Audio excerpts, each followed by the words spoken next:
सजावल खां रिपोर्ट कर रहियो आहे इम्तियाज़ मेमून सांगड़ जे रहवासियुनि हिंदू नारी ठटे जे हिंदू नौजवान सां प्यार जो परिणो करे छॾियो। माइटनि मां ख़तरो आहे, तहफ़ुज़ न वञे। तफ़सील मूजिबि सांगड़ ज़िले जे ॻोठ ग़ुलाम क़ादिर मरीअ जे रहवासियुनि हिंदू नारी रेहाना गर्गलो ठटे जे रहवासी हिंदू नौजवान दर्शू गर्गलो सां सजावल जे अदालत में प्यार जो परिणो करण बैदि नारी रेहाना सहाफ़ियुनि सां ॻाल्हाईंदे चयो त मूंखे कंहिं वरगलायो आहे ई न ई कंहिं भॼायो आहे। मां पंहिंजी रज़ा ख़ुशीअ सां तिरछूमल सां शादी कई आहे। शादीअ जी रस्म मंदर में अदा करण खां पोइ अहिड़ो बयानु सजावल जे अदालत में पिणु ॾिनो आहे। हाणे मुंहिंजा माइट किरशन, सोहराब, दिलबर, जाड़ो, शौकत ऐं ॿियनि मां मूंखे ऐं मुंहिंजे मुड़ुस तिरछूमल खे जान जो ख़तरो आहे। असांखे मौत मार धमकियूं ॾेई रहिया आहिनि। उन्हनि SSP सजावल खे घुर कंदे चयो त असांखे तहफ़ुज़ फ़राहम करे असांखे पंहिंजी ज़िंदगी जो जीअण जो हक़ ॾिनो वञे।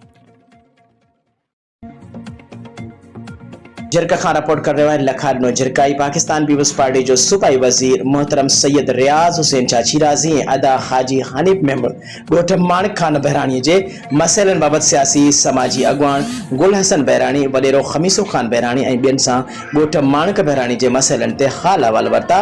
जॾहिं त उन्हनि मौक़े ते सियासी समाजी अॻुवान गुल हसन बहराणी पंहिंजे इलाइक़े जा बुनियादी मसइला ॿुधाया, जेके सूबाई वज़ीर सैयद रियाज़ शाह शिराज़ी जल्द हल करण जी ख़ातिरी कराईंदे यकीन ॾियारियो त असां ग़रीब मिसकिन माण्हुनि जा बिना फ़र्क़ जे मसइला हल कंदा आहियूं। इंशाअल्लाह जल्द ॻोठ माणिक बहराणी जा मसइला हल कंदासीं। जंहिंखां पोइ सियासी समाजी अॻुवान गुल हसन बहराणी सूबाई वज़ीर सैयद रियाज़ शाह जो शुक्रियो अदा कंदे चयो त महबूब लीडर भाउरनि वांगुरु इज़त ॾींदड़ पाकिस्तान पीपल्स पार्टी जो सूबाई वज़ीर मोहतरम सैयद रियाज़ हुसैन शाह शिराज़ी साहब ऐं अदा हनीफ मेमून बहितरीन तबियत जे मालिक आहिनि। असांखे उमेद आहे त जल्द असांजे इलाइक़े जा बुनियादी मसइला हल थी वेंदा। मटियारी खां रिपोर्ट कर रहियो आहे अज़ीज़ गुल ख़ैबर। सिखर थाणे जे हद मां 16 ॾींहं अॻु ख़ैबर वेझो 10 दरी मोरीअ वटां अगवा थियल कोहिस्तान जो नौजवान वापारी नरेश कुमार ज़िले शिकारपुर जे गोसपुर भरिसां ऑपरेशन बैदि बाज़ियाब थी वियो।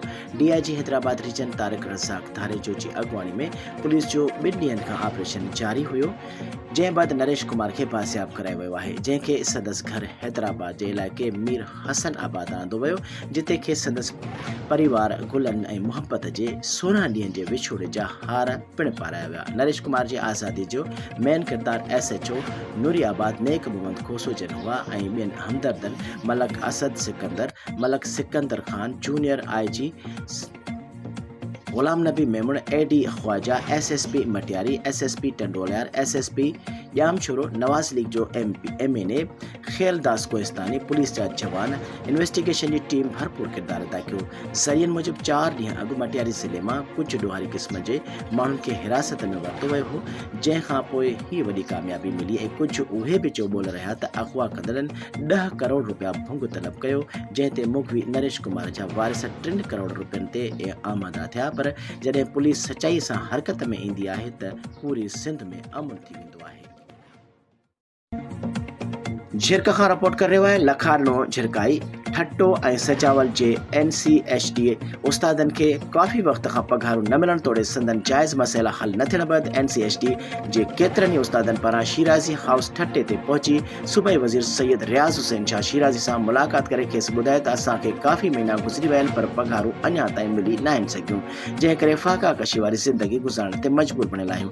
जेका इंक्वायरी हली रही आहे उन ते बि नज़रसानी करे रहिजी वियल उस्तादनि जा आर्डर कराए खेनि परेशानी खां बचायो वञे त जीअं हू बुख ऐं बदहाली खां बची सघनि। उन मौक़े ते सूबाई वज़ीर सैयद रियाज़ हुसैन शाह शिराज़ी NCHD जे उस्तादनि खे ख़ातिरी कराई त संदन उहो जाइज़ मसइलो आहे जंहिंखे हर हाल में हल करायो वेंदो। हुन चयो त असां पाकिस्तान पीपल्स पार्टी जो हिसो आहियूं ऐं पीपल्स पार्टी जो इहो मंशूर कॾहिं बि नाहे रहियो त कंहिं ग़रीब खां रोज़गार खसी वञे। PP चेयरमैन बिलावल भुट्टो ज़रदारी, वज़ीर आला सिंध सैयद मुराद अली शाह, अदी फरियाल टालपुर ऐं सूबाई वज़ीर सैयद सरदार अली शाह सां ॻाल्हाए पंहिंजे ज़िलनि जे उस्तादनि ऐं उस्तादियाणियुनि जा समूरा जाइज़ मसइला हल कराए खेनि परेशानी खां बचायो वेंदो।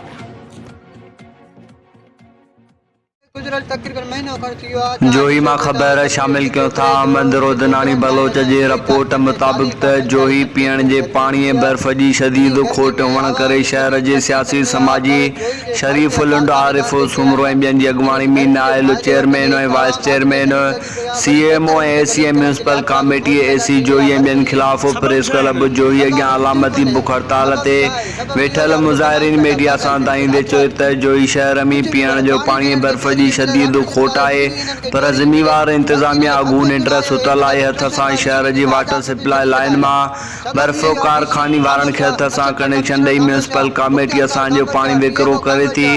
पाणी बि असांजो, बर्फ़ बि असां शहर वारनि खे नथा ॾियनि। उन्हनि जी अहिड़ी दादागीरी जो नोटिस वठी शहर में बिना देरि पीअण जो पाणी ऐं बर्फ़ फ़राहम कई वञे, ॿी सूरत में एहतजाज जो दाइरो वधाए वेंदो।